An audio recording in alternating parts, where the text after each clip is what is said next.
And welcome back. I am Ashley Turner, and I'm so excited to be here with my dear friend Gabrielle Bernstein. Welcome. Thanks for having me. I love you. I know. I'm so excited to have you in LA this weekend. Yay. Yes, yes. I can't wait to get over to the West Coast. I want to get on an airplane and come and just leave New York. Come to you now. Well, we are so excited to have you. I know there's like a ton of buzz, and it's going to be an amazing packed event. Those of you that are in LA or on the West Coast, come out Friday night.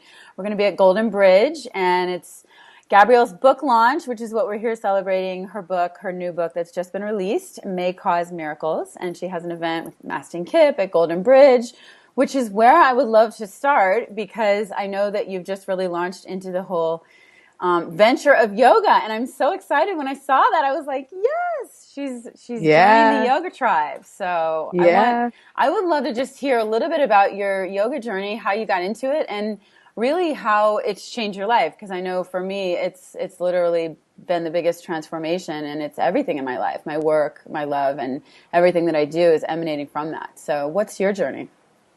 Well, I'm going to be very honest. For probably the past 7 years, people would always be like, "Oh, so," because I'd be like, "Oh, I'm a spiritual teacher." They'd be like, "Oh, so you do yoga?" And I'd be like, "No, I don't do yoga." And forever, that was just my response. Like, I just never got the hook. I never Mm-hmm. got the bug. I was never, drawn to a specific type of yoga that I had experienced yet. Mm-hmm. And then about 6 months ago, I can't believe it was only, well, maybe it's about 8 months now. Last March, it's been quite a bit of time now. A friend of mine named Shauna invited me to a little dinner slash yoga session with this woman named Gurmukh at Mm-hmm. Golden Bridge, New York. And for whatever reason, this voice in my head just said, "Go there now." Mm-hmm. And I didn't know why, because I literally was like, "You don't even like yoga. Like, why are you going to this yoga class?" Like, but I just kept hearing, "Go there now." And I sat down and I did, a half hour of, it was probably just literally like a half hour Kundalini, followed by like a massive dinner. After a half hour of Kundalini, I was like, this is exactly what I have been praying for. This is exactly what I've been looking for. This is exactly what I've been asking for. It's exactly what I needed. Because at that point in my life, this was last year, I was feeling like my spiritual practice was getting a little bit heady and a little Mm-hmm. stale and a little bit like, I just felt like there was an awakening coming that I was really praying for and I really Mm-hmm. wanted. And so I just prayed for it. I just said, like I always do, I just said, please show me where to go and what to do and how to crack open more. And when you pray for that, you're going to wind up in a room with a wild woman with a turban on who's going to tell you, like, bark like a dog. And I did, and I was like, "I love this," and it just froze on my face in a really funny way. This is good. It was like really good freezing points. So freeze like a dog. And that was, that was the awakening. That was the moment. 3 months later, and several classes under my belt, I signed up for the teacher training. Mm. And I mean, it was that fast. It was like, I love this. I need this. I want more. And the next right action was to become a teacher. And, as Yogi Bhajan says, if you want to know something, read about it. If you want to learn something, write about it. If you want to master something, teach it. Right. Mm. I might have butchered that quote a little bit, but I think that's that's the pretty point. accurate. If you want to master something, teach it. And pretty accurate. It's kind of there. And so I said, yes, sign me up. And I'm 2 months away from being a certified Kundalini yoga and meditation teacher. And Yay! I'm going to get my turban, and I'm full on, life changing. One of the most miraculous things that's ever come into Mm-hmm. my life. And Mm-hmm. I feel so blessed to have been given this gift. And, and, I'm and now, it's like, you just start teaching, you just go.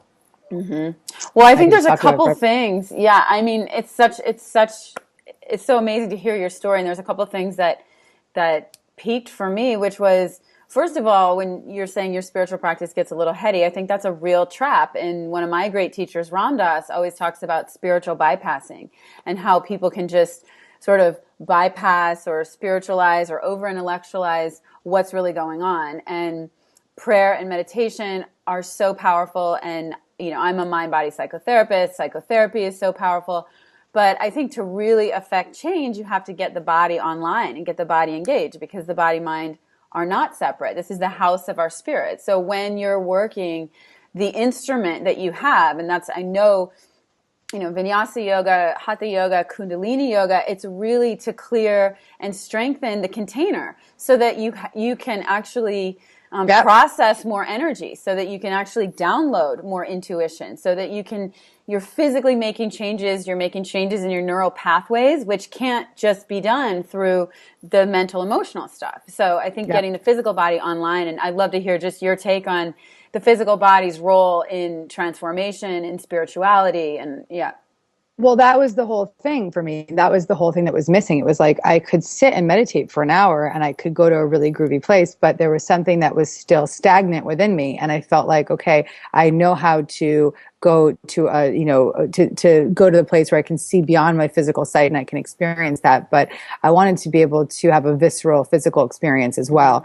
And I wanted to have I also felt that my body was holding so much that I needed to clear, and I needed to have the tools through which to clear the energy that I was, that was stuck in me, to clear whatever I may have picked up from being out in the world, the baggage that I may still need to clear so that I can be a greater teacher and a greater vessel. And so in effect, really what Kundalini has offered me is this just really radical clearing opportunity in every kriya, in every pose, and every breath of fire, and everything that I can bring to my own personal practice, and then most importantly, it gives me this amazing opportunity to teach in a greater way, because like it's the coolest technology. It's like, oh yeah, you're got the oxytocin high because you just had sex with somebody. Here's a kriya for that. It's like they're like, do this meditation. You can get over your foot ache, like whatever it is.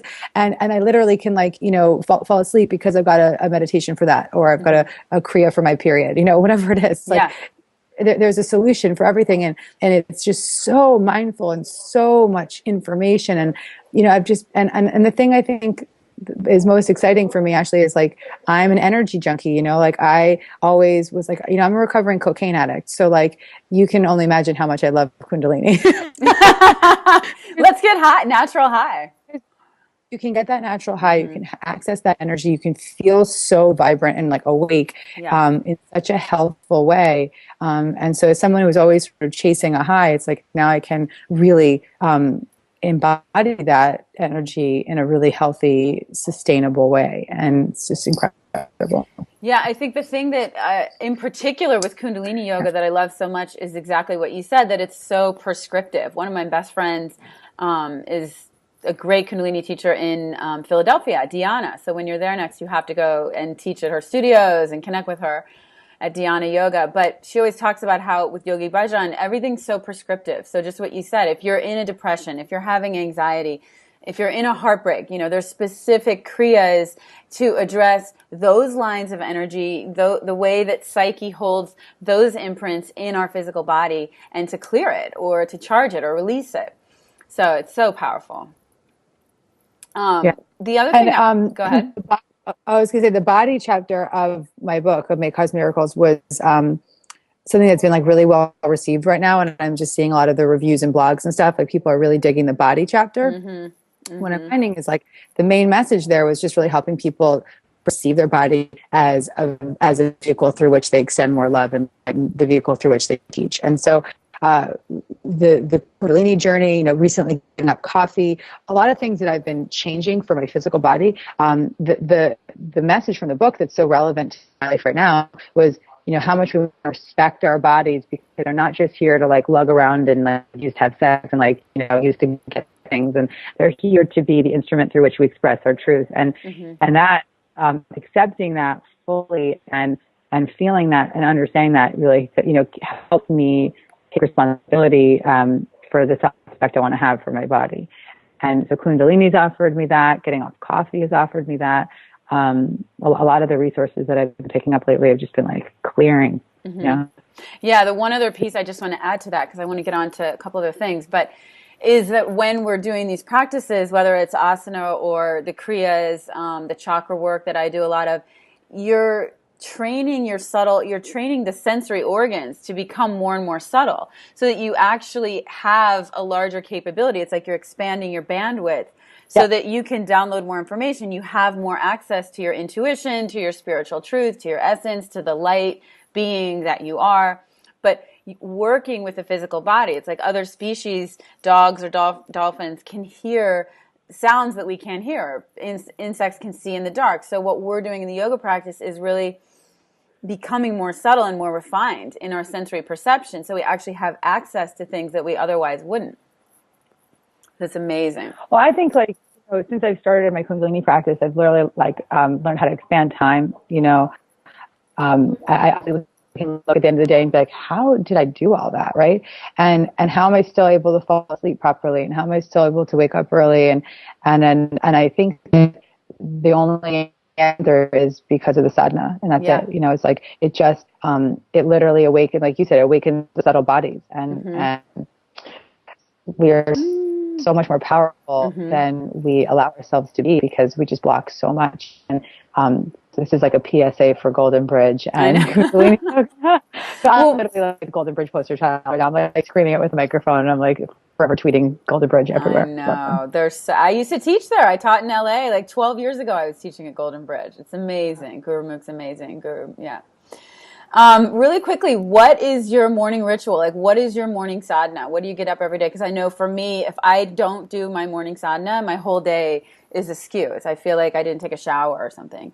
So what's your personal practice in the morning? So right now I am working on a 40-day, 11 minutes of this is called the Subtle Bodies meditation, and it's to the Har Tantra, and it's Har Tantric, and it's like this, Har. Yeah. And doing that as part of my training, and also the commitment that I made. And so when you fall off, you have to go back to day one. So I've had quite a few day ones. And I'm on a good stretch right now, which feels really good. But no matter what, I'm very committed to having some kind of meditation practice. Even if I don't get the full 11 minutes, I will get the 3 that I can get in. Right. Sitting in stillness for as long as I desire, but for whatever reason, the meditation that was prescribed to me is the one that's the most challenging, and so it's like, of course, that's why it was prescribed to me. Right. Like, the teacher was intuitive enough to know that it would drive me crazy. Right. So that's it at the moment. I also I'll do probably like a 15-minute kriya, because that will do that before the meditation, and that feels great because I just can get into my body and just clear out whatever needs to be cleared. And so that's the practice right now.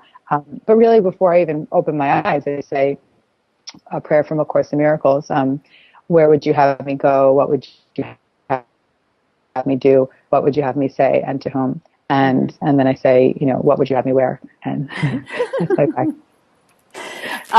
The one other thing I wanted to touch on, which you mentioned in your story about Kundalini, is that you went to the event, which I heard about from several people 8 months ago, and then you started doing the practice right away, and then 3 months later or so you were in the teacher training, and now you're already bringing it to people online in your events, and so you're really fast tracking, and I think that's a big lesson for people, because so many people sit in a fear or a doubt, or I'm not ready yet, I don't have my certification yet, and it's important to be obviously educated, and but I think the fact that you just go for it, and that you have such a, it's manifesting, but it's beyond that. It's the step of just, as you said with Yogi Bhajan, the next right action, just knowing and taking the next right action, and there's not even a layer of doubt, or not to say there's not a layer, but how is that for you that it's sort of, you can move through those fears and just bring it. You're already bringing it to people in less than a year when you started it. Well, I think there's a few things. One, my personality is very like, F it, let's go. That's just who I am. Scorpio, Sagittarius, Aries. Like, I'm just like, go, go, go. I'm ready to fire it out to the world. That's just part of who I am as a person. which in some cases in my past, if it wasn't contained and held, it could have been a little sloppy. Luckily today I know myself well enough to be very mindful of the way that I go big fast, right? The other piece was making the commitment to only share what I believe I have mastered. Right. So Right. there's a lot of kriyas and a lot of meditations that are not in my core yet. If I were to share them, I would make sure that I had a book in front of me. Would make sure that I had several times. Whereas the thing that, for instance, I've been all over town doing Ego Eradicator. That's an easy thing for me to teach. It was something I did for 40 days. If you practice meditation for 40 days, I think you can share it, Right. And that was my Right. feeling. I was like, I'm ready to share Right. it. And I knew that I could give people a really radical transformation in 3 minutes. And so, I see myself as this can opener, and I just want to crack people open and let spirit come through. And so these tools are just the great gift that I can have. But I also want to be very respectful of the tools. There's a very scientific technology. You can't fuck with it. And if you do, you can screw things up. Yeah, definitely. So you have to really be, take responsibility for what you share. So,